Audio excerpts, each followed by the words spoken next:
Bonjour à tous. Nous allons discuter dans cette partie les causes du changement climatique.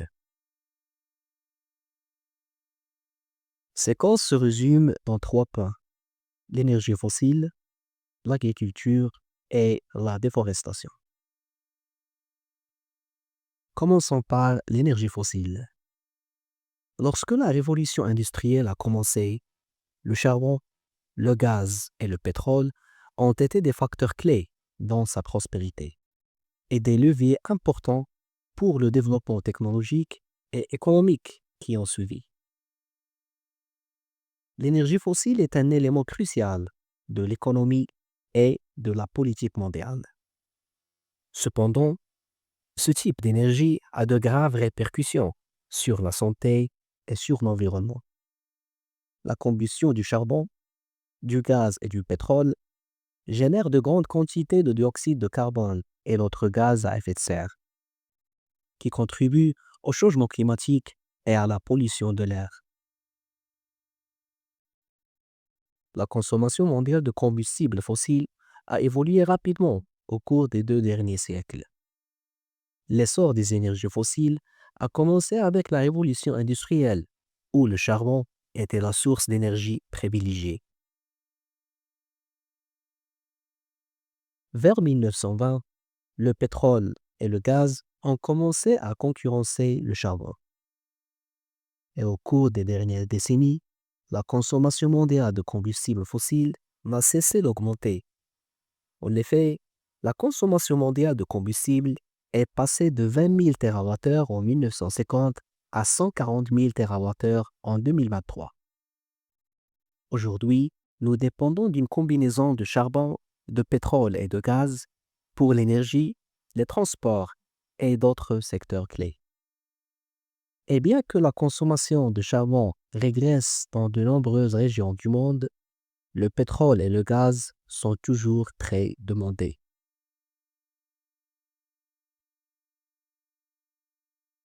Le graphique suivant illustre la quantité d'énergie consommée dans le monde par chaque pays en 2023.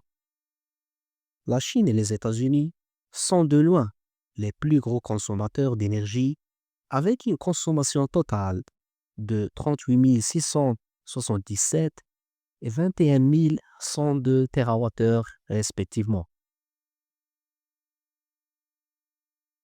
La troisième place revient à l'Inde, avec une consommation totale de 9 668 TWh, suivie par la Russie, avec une consommation de 7 601 TWh.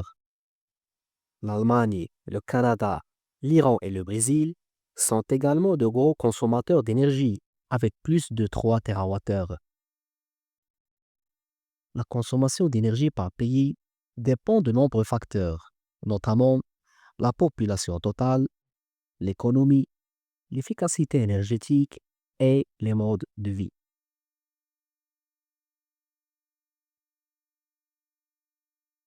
Les plus gros consommateurs d'énergie, à savoir la Chine et les États-Unis, utilisent principalement des énergies fossiles. Selon les données de 2020, la Chine a utilisé le charbon pour produire 57% de son énergie, le pétrole pour 20% et le gaz pour 8,2% de son énergie totale. Aux États-Unis, le pétrole et le gaz sont plus utilisés que le charbon. Le pétrole et le gaz représentent 73% de l'énergie totale, tandis que le charbon n'en présente que 11%. L'Inde, le Royaume-Uni et l'Afrique du Sud dépendent aussi principalement des énergies fossiles. Toutefois, certains pays comme le Brésil, le Canada, la Suède et la France ont réussi à intégrer les énergies renouvelables et nucléaires. Ces types d'énergie peuvent contribuer à plus de la moitié de la consommation d'énergie totale, comme c'est le cas en Suède.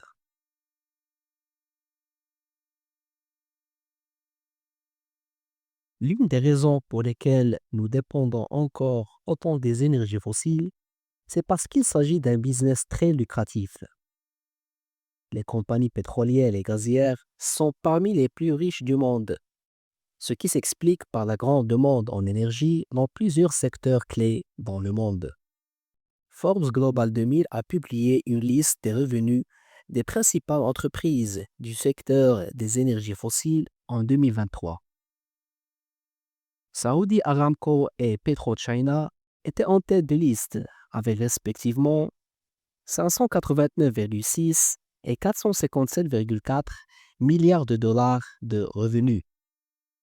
Sinopec était en troisième position avec un revenu estimé à 453,6 milliards de dollars. Ces revenus dépendent principalement du prix du pétrole brut sur le marché mondial. Cependant, l'énergie fossile a un prix. Ce sont les gaz à effet de serre et en particulier le dioxyde de carbone. Les émissions mondiales dues à la combustion du pétrole, du charbon et du gaz ont évolué de manière exponentielle au fil du temps. Le graphique suivant illustre les émissions du CO2 générées au fil des ans par le charbon, le gaz, le pétrole, le brûlage à la torche et la production de ciment. Les émissions mondiales ont monté en flèche entre 1900 et 2020, passant de moins de 5 milliards de tonnes à plus de 35 milliards de tonnes de dioxyde de carbone.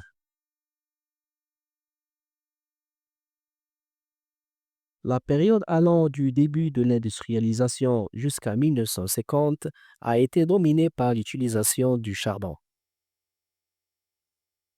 Aujourd'hui, les émissions du CO2 se répartissent assez équitablement entre le charbon, le pétrole et le gaz. Le brûlage à la torche et la production de ciment contribuent beaucoup moins en comparaison avec les combustibles fossiles. Mais il est important de noter que les ressources et les réserves de combustibles fossiles ne sont pas illimitées et qu'elles finiront par s'épuiser un jour. En effet, les inquiétudes concernant l'épuisement des ressources fossiles sont connues depuis longtemps dans l'industrie pétrolière. Si on considère les réserves de combustibles fossiles dont nous disposons et le taux de production actuel, il est possible d'estimer le nombre d'années qui nous séparent de l'épuisement de l'énergie fossile.